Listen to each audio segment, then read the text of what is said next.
So, where are you headed?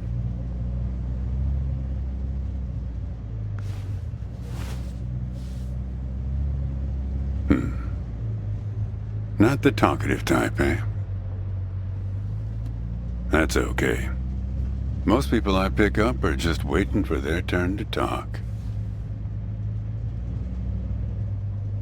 Want a raisin? They're from my farm.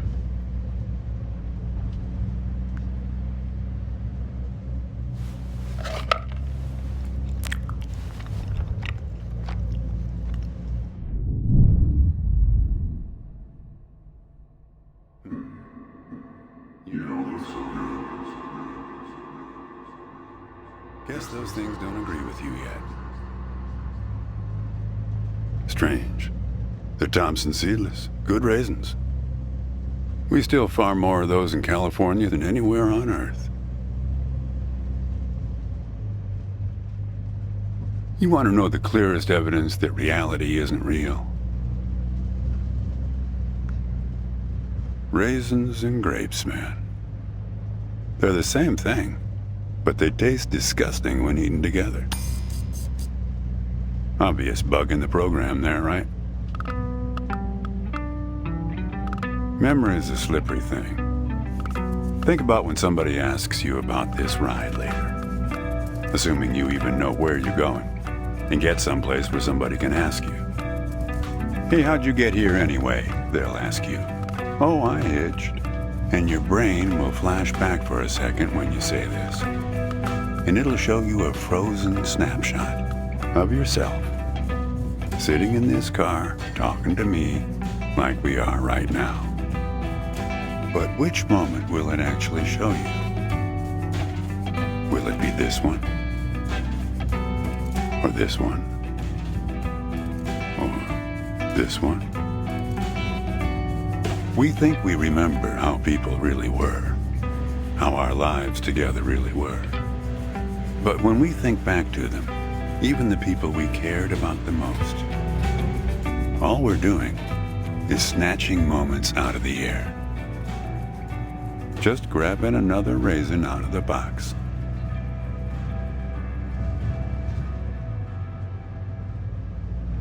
My wife. She's dead now. But you probably guessed that. Thanks. But you don't look like you're doing so well yourself. Takes one to know one, right? I can always spot someone who's grieving along this highway. They usually stand on the road with a dazed look on their face and their thumb up in the air. No, I don't know you. Just know the type. My wife, if I'm totally honest with you, I don't really remember what she looked like. Remember everything about her. Just not her face. Some people have faces that are easy to remember. Doesn't seem fair.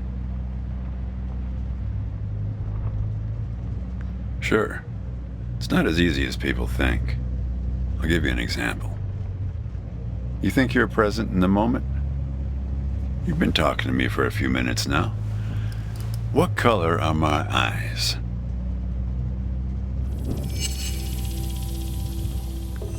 Yep, not bad. But that's just your photographer's eye. Better lucky than good, am I right? Do me a favor and crack the window, would you? That's better. Now, where were we? Yeah, fair number. But after a while, you start seeing the same few archetypes over and over. You got the numbnuts Kerouac fans. You got your autodidact blowhards. They'll talk your ears off. You get a lot of people from Cincinnati for some reason. You got your deadheads trying to get to some concert someplace. And then there's the water bottle person, always worrying that they're going to run out of water before they get where they're going. Still, you're the first hitcher I ever picked up who doesn't have a destination. Copernicus. Well, seems like the right name for a guy who's traveling the world without knowing where he's going. You just sit back, Copernicus, and invent a language where false statements are impossible.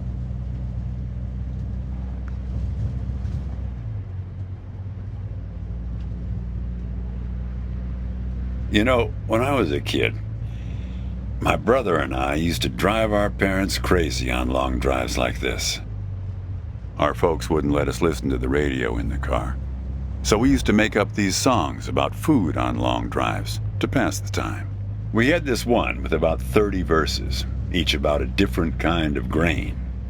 Oh yeah, that drove Mom and Dad crazy. Actually, I'm beginning to understand my parents' perspective. Getting older's funny. It's like reading a book where less and less happens, but the writing gets better and better. You got that right, kid. Let me tell you, getting old is no picnic.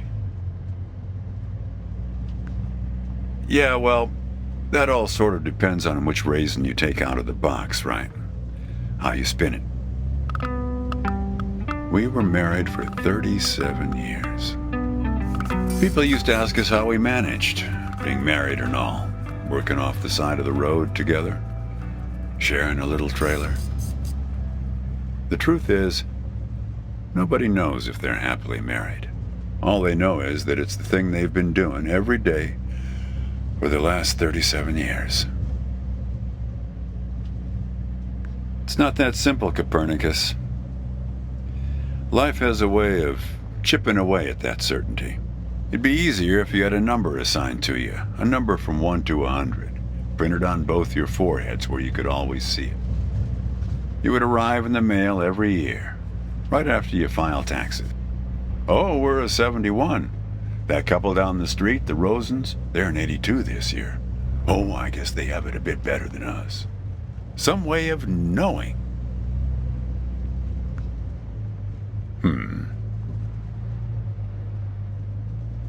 There's a photo in that glove box there of us, standing in front of our trailer. It was in a magazine. One of those stories about vanishing farmers that always pulls heartstrings with the rest of the country. It's a nice photo. The photographer caught a certain look, an expression she used to have, like she could see something barely out of sight for the rest of us. Here, pop open the glove box and I'll show you what I mean.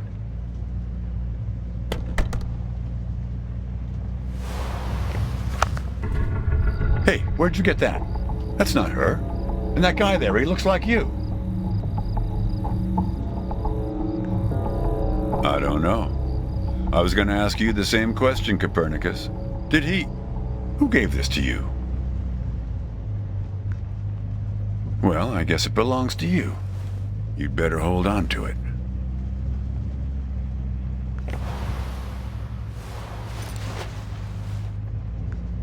What woman? Well, oh, her. Well, hard to say. I wouldn't lose any sleep over it.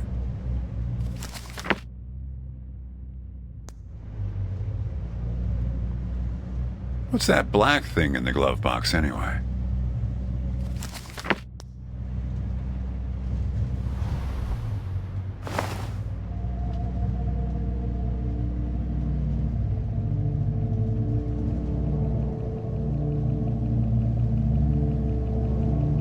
Yep, not much to see around here. Pretty flat until we hit North Bend.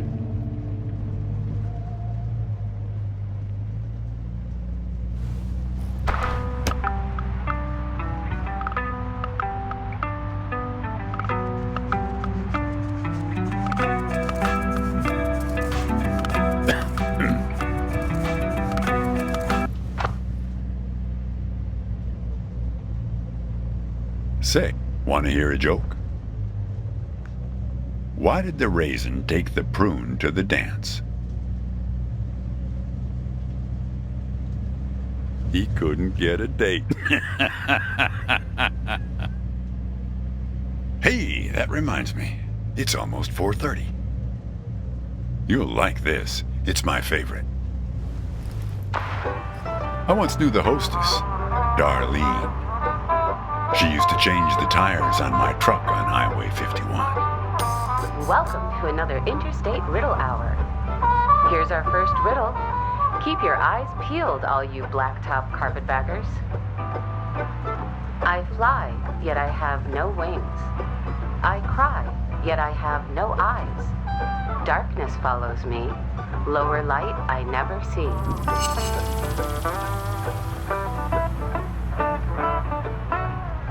Needs me.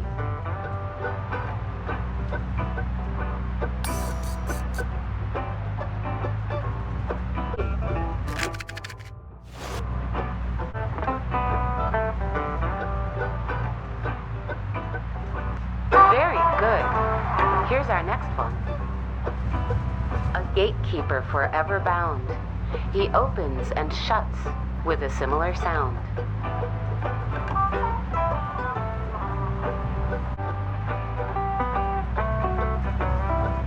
Very good. I don't know why I listen to this every day. Damn questions are rigged. I never get them. Says the guy who never knew what pressure to keep his tires at. Hey! Having fun? Want to keep going? Okay, let's go to our final riddle then. He lies without touching the ground. Oh, come on, Darlene.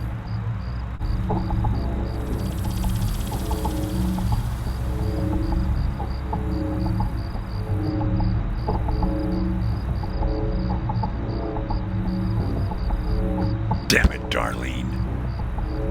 I should have tipped her better when she changed the tires. She's been out to get me ever since. Look, she isn't being straight with you, kid. Check the photo, Copernicus. The photo in your bag. Then you'll see.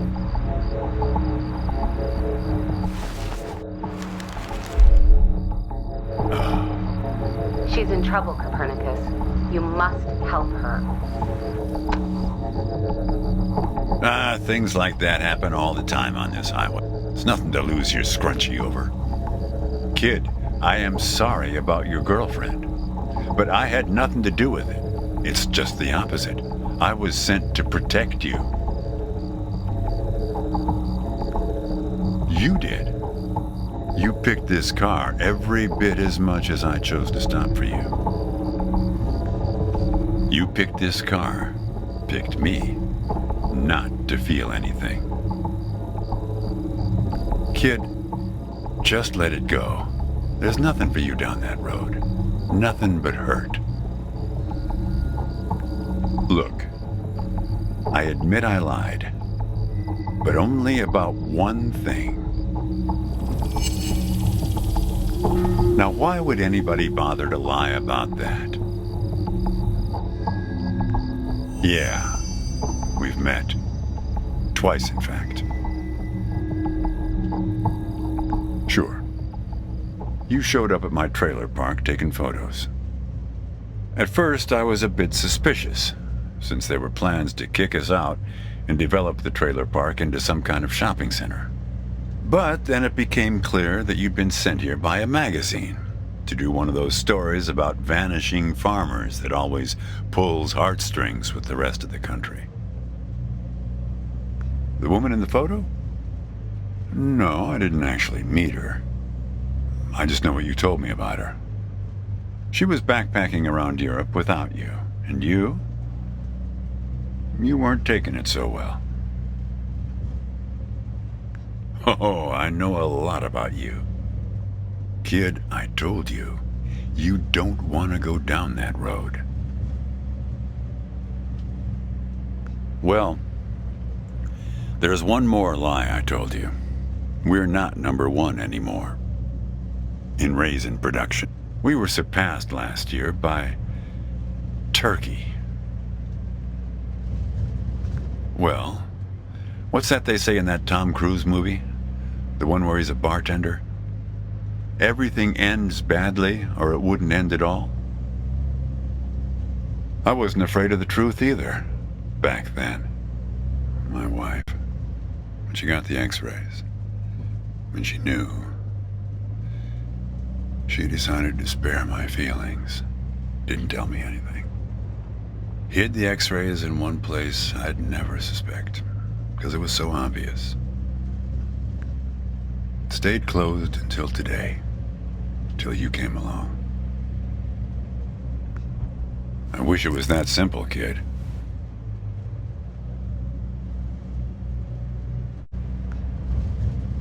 Hey, Chief. Why don't you have a look here?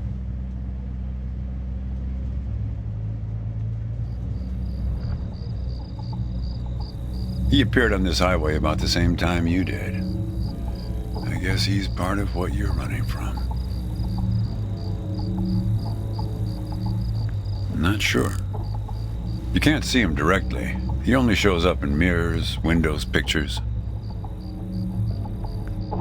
Well, we haven't talked yet about the second time we met. That's the thing. It's a little hard to explain. Better if I just take you there.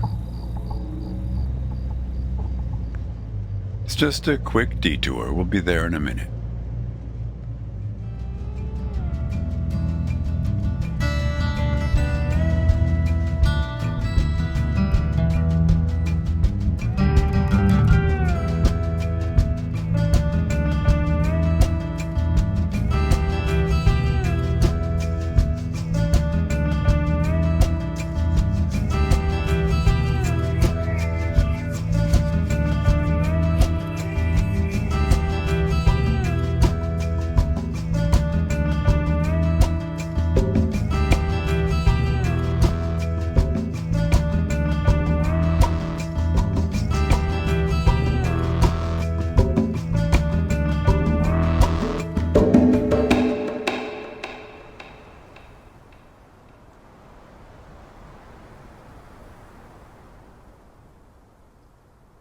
A man travels along a road until he reaches a gate at the top of a hill. The road has been long and straight so far, and the going has been easy. But now the man can't go any further, so he takes a seat by the road to rest. The man waits, and after a length of time that seems neither short nor long, the gate opens, and a guard appears.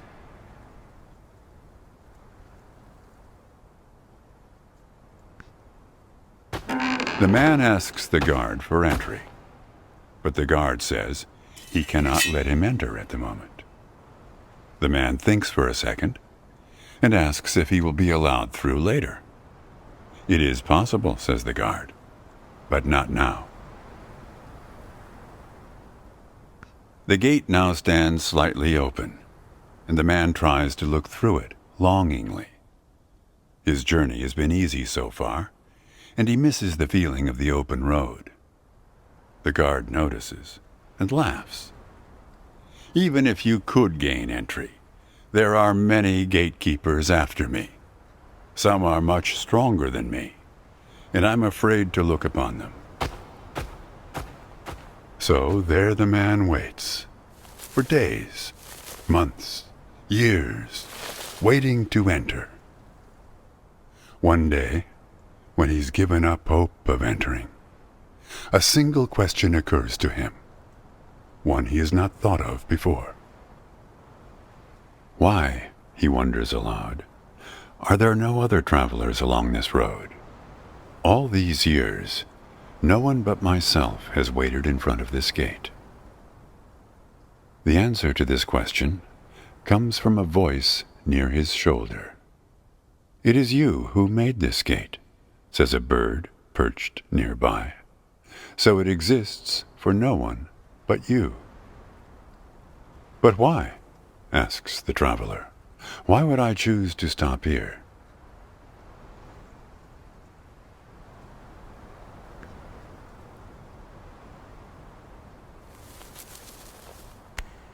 The bird answers after hungrily eating a crust of bread from the man's hand.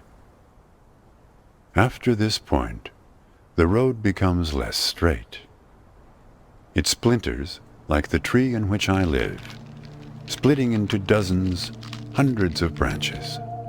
The path becomes impossibly narrow and frail, and crowded with the view of other paths one could have taken.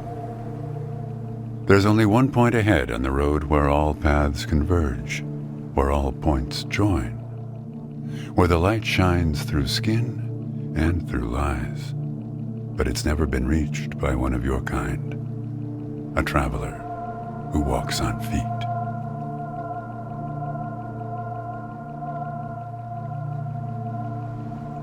"Shoo!" cries the guard, chasing the bird away. "Don't listen to his nonsense." Having said this, he takes a seat next to the traveler, but not before closing the gate forever. So when you think about it, who knows how long we've been sitting here, just like this, on this road. Take it from me. It's better to face things with, what's it called again? Fortitude. Better not to feel too much.